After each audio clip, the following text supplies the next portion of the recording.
Hey, how you doing, everybody? This is John, and welcome to John's Long Box. Today, we're looking at the electrifying first issue of Shade, the Changing Man.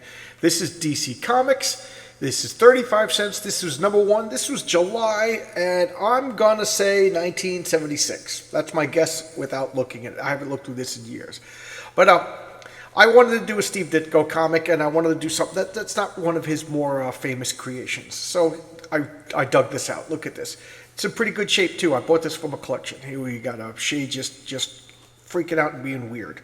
Okay, full disclosure, this is not my favorite Jack Kirby. This is not my favorite Steve Ditko comic. Matter of fact, if this wouldn't be on my top of the list. I actively don't like this, but I love Steve Ditko. So let's check it out. Okay, so first page we got Batman and Robin in Birds of a Feather. So we got the bunch of birds stealing Statue of Liberty. Bunch of birds are stealing Mount Rushmore, and Batman defeats the birds with cupcakes because Batman is smart enough to know that cupcakes are delicious, Twinkies are even better, and fruit pies are revolting. All right, so this is the first page. Let's look at the indicia. I said 76. Oh, geez, I thought that said 1987, but that's June, July 1977. This was published bi-monthly, so that means it came out once every other month, and it lasted 8 issues.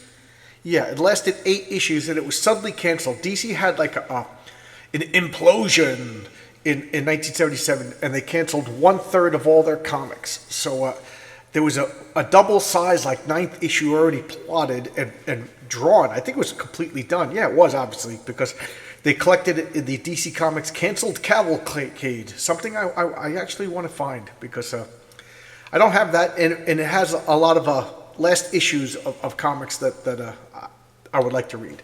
All right, so here we have just absolute insanity going on. Shade, the Changing Man, escape to Battleground Earth. So what's going on? Sheer lunacy, that's what's going on. I don't know. Okay, let's look at the credits. Story and art by Steve Ditko, dialogue by Mike Fleischer, coloring by Liz Berube. Okay? This is the welcome to the world of Meta. That's the name of this world. Okay, so Steve Ditko owns Meta, not what's his crazy face, that Zuckerberg. So there's just chaos going on. There's explosions. There's mishaps. There's just absolute rioting going on. And Shade was because of this explosion in the lab. Shade and a bunch of criminals were sent into the Zero Zone. Okay, so first, let's establish some world building.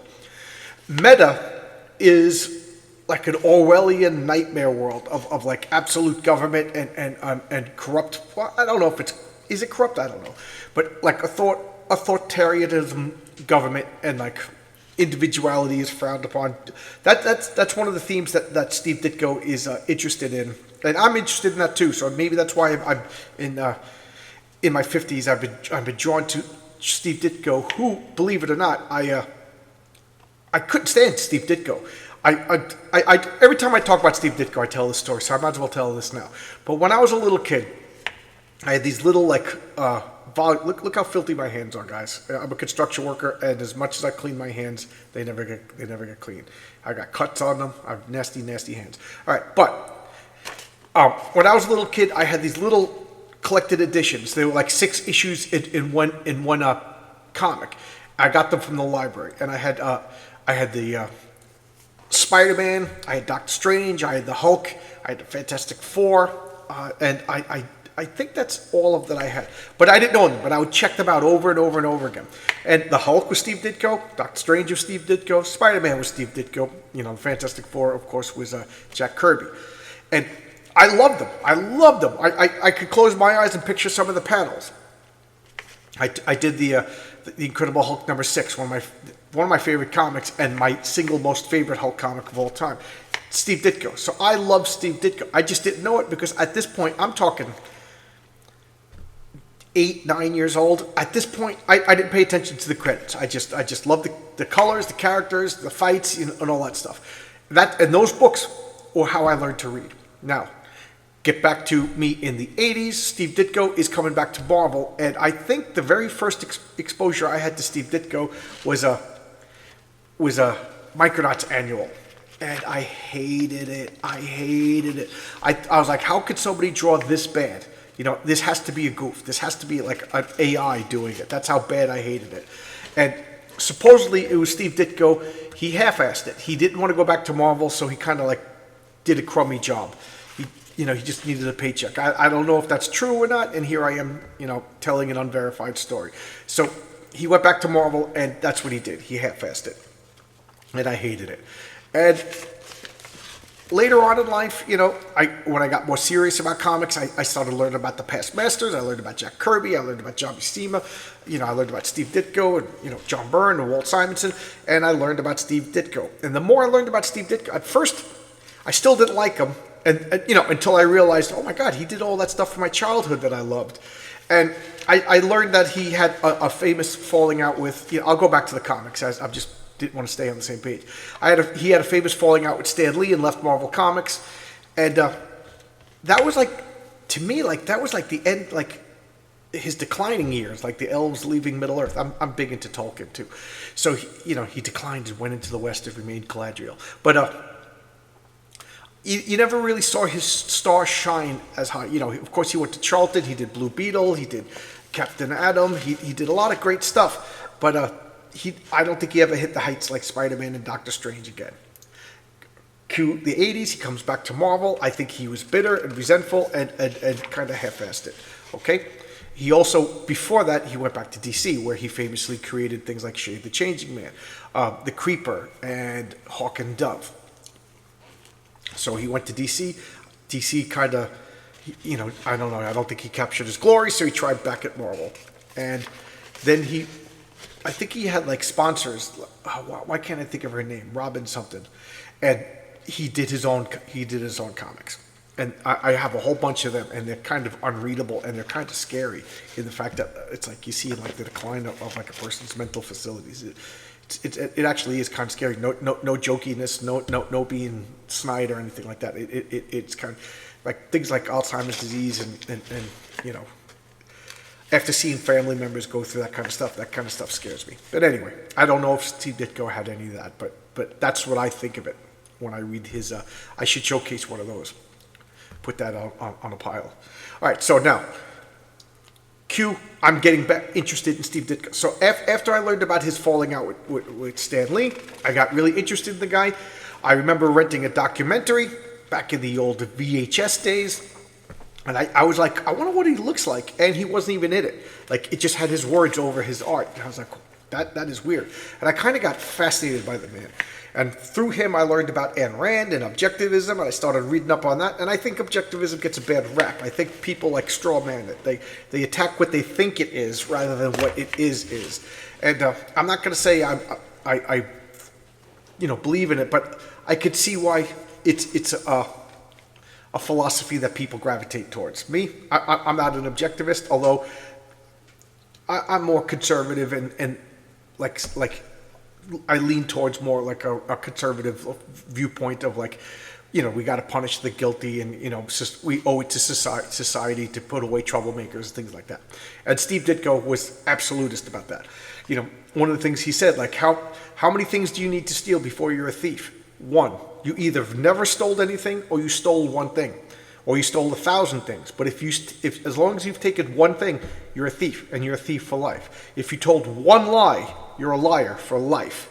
Does that mean all little kids? Everybody's a liar because little kids lie until they lie. But whatever. Anyway, I kind of got fascinated with the man, and because of that, I started buying his old stuff. So, okay, 9 minutes of me rambling, and I didn't even talk about the comic yet. So let's talk about the comic. So I at this point, I'm kind of very, very interested in Steve Ditko, the man and his creativity. So here we have, this is meta. And meta is a world of absolutes. It's absolute government control. Government controls everything. It's like an Orwellian nightmare. And these people are rebelling. So are they the bad guys? I don't know. You gotta look at that. And they're trying to cause havoc and escape, and a machine blows up. Boom, boom. And when the machine blows up, a couple of scientists get killed. That's important. We'll talk about that later. And this machine teleports everybody into the Zero Zone. And the Zero Zone is a dimension between Meta's dimension and Earth's dimension. Now, Meta is another version of Earth in some sort of Ditko multiverse, okay? So now they're trapped, floating in between dimensions. And, you know, the scientists are like, we got to get these criminals back. We got to get these criminals back. And, you know, there he is, Rack Shade. That's Shade the Changing Man. He was just an innocent person in this little uprising explosion that killed Mello Lorne's parents. And why is that important? Because that's Rack's woman. That's his fiance. That's his squeeze. That's his honey buns. So now she hates Rack because she believes, and everybody else believes, that Rack was one of the people who caused the explosion that caused the death of his her family. So now he goes to his secret Earth apartment. So through the Zero Zone, you can come to Earth. So he goes to the Zero Zone, and he takes this stolen M vest, which is short from Heraclo vest, because the guy who invented it was Dr. Heraclo. And this vest has vaguely undefined powers, so we don't know. But what we do know is it gives him force fields, and it causes other people to believe that he's changing, that his body dimensions are changing, that he, shape changing, although it's not. Whenever I read this, I think it's like the force field is expanding around his body, and the force field looks like his body mutating. So when he goes to throw a punch, he'll have like a giant arm, but it looks like a giant arm. But to me, to my headcanon, is it's his force field. So look at this Doctor Strange type house. This is an occult research facility, so the ORC. And what it really is it's an outpost from Meta on Earth. And what do? They hide in plain sight. They just tell people, hi, we're from the planet Meta, and we would like to recruit you. And people like wacky cultists, and they leave them alone. Matter of fact, people avoid it. It's kind of brilliant, actually. And inside there is meta scientists studying Earth. And Lorna teleports over to the ORC to look for Rakshade, who's now hiding on Earth. And then we got Superman. I had one of these. As a kid. I loved it. And, I think I skipped a page. No, I did not. Okay, and she's like, I'm going to get him. I'm going to bring him to justice, and blah, blah, blah, blah, blah. So now other people are going around to find all the meta criminals, as they're called. So they're not specifically looking for Rakshade. They're looking for all of those people that transport. And look at this guy. He's like in obscured, and then now he's like phasing back into Earth, and he looks like the Question. And hot chicks over there is like, hey, check out some of that guy. And bumping into people, getting into fights, causing problems. Why? Because he's not an Earthling, and he doesn't understand things, like he's crossing the street at the wrong time, bumping into people, and see, his fist looks big, so he's just like getting into violence. The shock and fear are making me appear. So the M-Vest responds to emotion. So he's starting to freak out. Because he's freaking out, he's trying to escape, but his hands are getting big and smacking into people, and he's not really doing it because he's not in control of the vest. So, he looks like monstrous, although he's like asking for help, and people are like, this guy's a maniac. We don't like him. And this bounty hunter is coming to get Rakshade and all the rest of them, and she's just, of course, his girlfriend is cheering him on and giving him directions. So here we go. Everybody's looking like the Question. He could fly. The vest has a lot of like vaguely undefined powers, like whatever needs to be done. And I love old-fashioned saps. He gets beaten up. They're beating the crap out of him, but he's got a force field. Why is he changing? So we see Rack as he normally looks, and then these lines superposed is supposed to be that he's getting big, kind of like Kamala Khan's original powers, where her body embiggens, which is just a stupid word. So right over here, he looks like Satan, and look at this guy's a little too happy to be slapping him around. And so I like when they do this, when he absolutely draws him the way the people see him, just freaking out and changing and getting big. And look at this Ragman. This is a character that I've always been like kind of fascinated with. I just love this. He wears this suit made of patches, and each patch has like the soul of like a person that was killed. So he's just like a patchwork man of rags. I don't know. I kind of like that. Earth Shattered Disasters. What is this? Oh, Justice League. Okay. Who or what is the Changing Man? A new kind of superhero. Also note that there's no interactions with the DC universe, and they even say that in the letters page that Steve Ditko kind of does want to interact with the rest of the DC universe, but there's nothing specifically saying that it's not in the DC universe. And then, of course, once the comic's canceled, they bring him back into the Crisis on Infinite Earth, then later on the Suicide Squad, and then later in Peter Milligan's Vertigo series, one of the very first Vertigo series. And I love that series.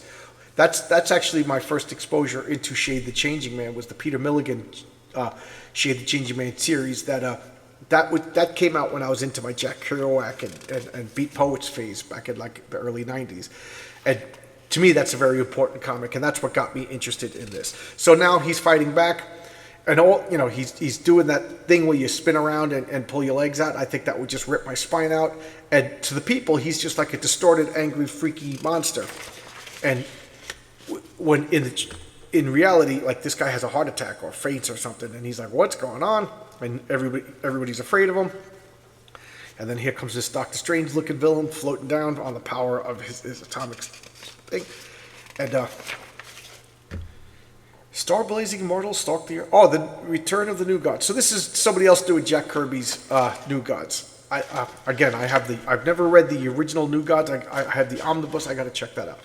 So here, I know. To me, this isn't Steve Ditko's greatest art, but you cannot argue with the imagination. You can't argue with the dynamics, and just look at the detail, the imagination. I know. I would take this 100 times over like modern Marvel or DC today. They just feel like they're scraping the bottom of the barrel with talent these days. Old man ranting. So now he's just trying to live the work, but now the reality itself is changing and distorting. He's like, "Whoa, can't have that." He flies up, and this guy's just blasted him, and now we have some sort of like metaphysical fight. I just love this. Their battling is causing like distortions in reality because they're beings who shouldn't be here from another dimension using technology that shouldn't be here from another dimension. And she's like, she's like super zealot. Her purpose in the story is to show like zealotry gone wrong. He's just a guy doing his duty, and when the truth comes out, he'll change his opinions based on proper evidence, where it takes her a long time to admit that she's wrong because she's super zealot. And Steve Ditko, I like that. He explores the idea of like, how do you perceive reality? How does reality, should it be perceived? Should it be perceived on pure objective observation? Should it be observed with emotion, which she is doing? Or the guy in the middle who is, I'm a perfect scientist. When new data enters into the equation, I will alter my conclusions. So, it's I don't really like the character Shade the Changing Man, but I do like the philosophies and the thought behind it. Okay? Not my favorite art, but it is charming. Yeah, I remember, it's funny because I'm saying I don't like it, but now as I'm looking at it, I'm liking it a lot more than I did the first time I read this about 10 years ago. And now now he strips off the suit and tie, and that's what he's going to look like for the rest of the series. And here comes another form, and like another bounty hunter from you got to go from the planet Meta to the Zero Zone back to Earth. So this is coming out of the Zero Zone. He's like, well, maybe we should observe the facts over here, maybe. And she's like, no, he killed my parents. We got to get him. He loved me. He tricked me. Blah blah blah blah. Woman scorned, right? So the mysterious messages to the Meta Zone, and here's where he talks about like this behind the scenes, how it's not necessarily interacting with the DC universe, but that doesn't necessarily mean it's not part of the DC universe, right? Here we have the direct currents. This is like Marvel did the same thing with the Boltons and Stan's soapbox. I love that like old-fashioned looking Martian Manhunter just punching the crap out of Superman. And toy soldiers. I love that ad. And Speedy built rubber-powered flyers. I don't know anything about these. They look pretty cool. And the Spalding ad. I talked about this a few times. This is by Jack Davis of Mad Magazine's fame, and the two basketball players. What are their names? Julius Erving and Rick Barry and Dr. J. Okay, and there you go. I don't know anything about basketball. I had to ask a friend who they were. I knew who Dr. J was, but Dave Barry I didn't know. I had a friend named Dave Barry in grammar school, and that wasn't him. All right, so there we go. This is Shade the Changing Man by Steve Ditko. Not my favorite Ditko creation, but just by looking through this, sparked my interest again to read these 8 issues, because I think I have a deeper appreciation of... I bought this about 10 years ago, read them 10 years ago, didn't particularly like them, but my appreciation of Ditko has elevated in the past 10 years. I really, really got into him. I got his later solo stuff that is just really, really out there. That stuff was on Planet Meta, if you ask me. And it's hard to get through. But I really do like Steve Ditko more and more and more the more I learned about the man. So, you know what? I think I'm going to revisit this and give it another read through. It's only 8 issues. All right? So there you go. Thanks a lot, everybody. Keep the comments coming. I love them. And I'll see you tomorrow with another video. And I haven't said this in a while, but I appreciate every one of you who takes time to comment, to watch my videos, to interact, to send me direct messages, to send me emails. It's so much fun. Thanks a lot, guys. And as always, if you have a request, let me know. The hardest part about this channel is agonizing over which comic I want to showcase. All right? So I'll see you tomorrow, guys. Thanks a lot. Bye-bye.